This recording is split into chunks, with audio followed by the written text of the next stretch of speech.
I'm so uncertain, I'm on edge, I need an explanation. Mr. Churchill. It's got a pretty cool World War II Spitfire on it, too, as well.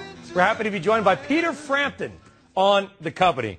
Good to meet you. It's very nice to be here. First off, notice I'm holding an album. It's actually an album, folks. Yeah. It's a double album, right? Yeah, well, because CDs hold more after albums, there's more time allowed on CDs. So now when you go back to vinyl, you've got to make it a double one. So. And you've got a lot of songs on here. Yep. What's the theme behind this album?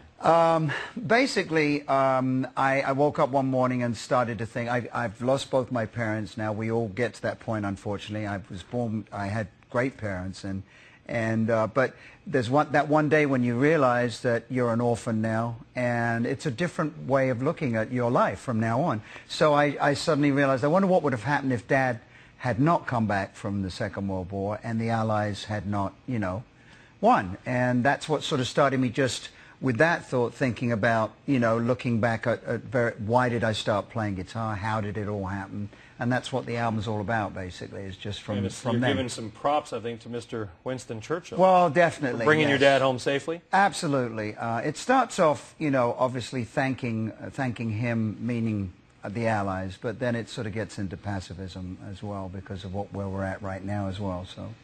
Because it's a little chaotic, not only around the world, but also in your home country, the UK. I mean, some what do you make of everything that's going on Wall Street, with the very heated UK elections, with a couple of wars going on around the world? Well, I wrote a song which they just played a little clip of there that... that was no accident, by the way.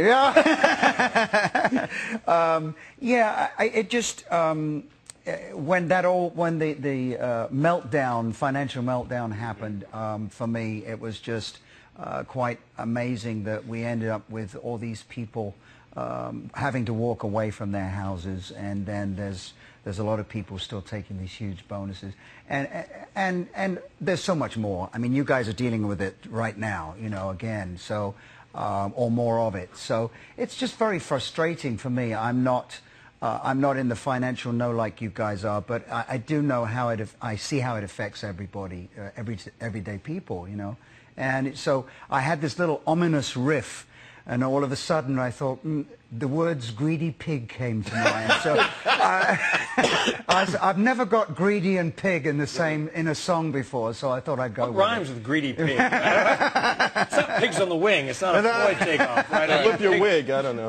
Now you've got you talk about an album here. We got a vinyl album. You go from early '70s vinyl album to the way things are today. Downloading and Ticketmaster. Think about how much the music industry has changed. More difficult to break in now than it was then. Easier. How has it changed so much from a financial standpoint? For me, it's difficult. I'm not on the front line of starting again as a young act. Obviously, difficult enough for me.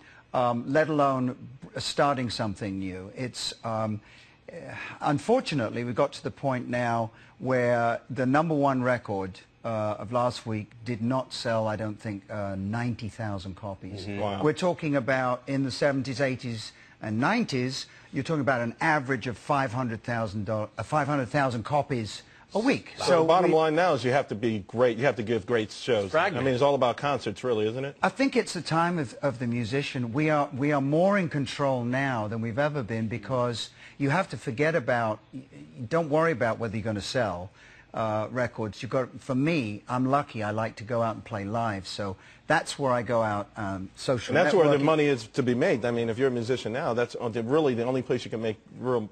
The kind of money that musicians are absolutely used to making. You used to go on tour to promote a record. Now you make a record to promote a tour. And you give basically, I say jokingly, I made another record to give it away, But that, unfortunately... Hey, Radiohead did. Yeah, absolutely. The average payment was $6. They said you pay what you want. About 60% of the people apparently paid $0. Has Apple been good or bad for your industry? It was great. I thought it was going to be really great for the industry, but what it did, and it has been, it has saved a lot of sales, but it sort of got rid of the album because you can download individual tracks, and that's great. But I think now you brought up Radiohead. Their last, I think Tommy said that he was Tom said they were just going to release singles from now on. Tom York, yeah, the singer of Radiohead. Yeah, so I think that's where we started in the old days. See, what happened was when the greed came in from Frampton Comes Alive, sort of changed the industry and rumors and of Fleetwood Mac, whereas the record companies suddenly realized that they could sell so many more copies than they ever dreamed, so they were just throwing them out there. And there were only a couple of tracks on each album, and it was ripping the public off. I definitely agree with that. But in the old days, when I was starting in Europe, you didn't make an album until you'd had 3 hits, you know. And I think we're getting back to that now, where you have to. Well, I just don't know the future of the CD itself as a compilation, you know. I think it's probably going to go the way of the dodo. Well, the CD itself, physically, I believe is going to, and it will all be in the sky. You know, it'll all be downloads. And I'm now fighting for HD downloads, because if we're left with MP3s, they sound so awful compared to what I have in the studio and what is on a CD. And what's on a record? Well, then that's pure analog. That's unbelievable sound. Much better. Much better. I know you're not getting this back.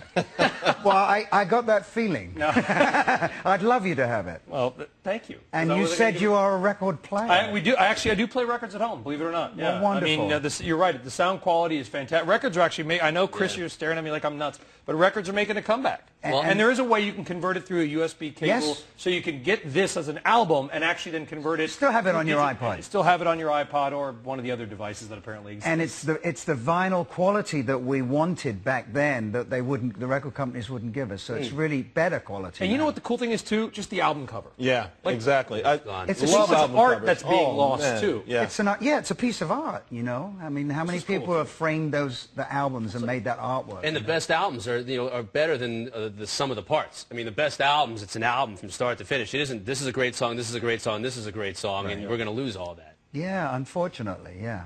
Fun stuff. All right, you know what, Peter Frampton, it was an absolute pleasure. Well, my pleasure, Thank too. You very much. Thank Good luck you, guys. with the album. Good luck with the touring. Good luck in Cincinnati. Yeah, we're out with Yes. We're touring with Yes this summer.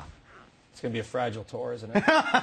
Is it closer to the edge? Bada boom. The roundabout. I mean, hey, how many people are still in Yes? Hey, I'm trying to get tickets to see Rush. I'm not embarrassed to admit that. It's sold out everywhere.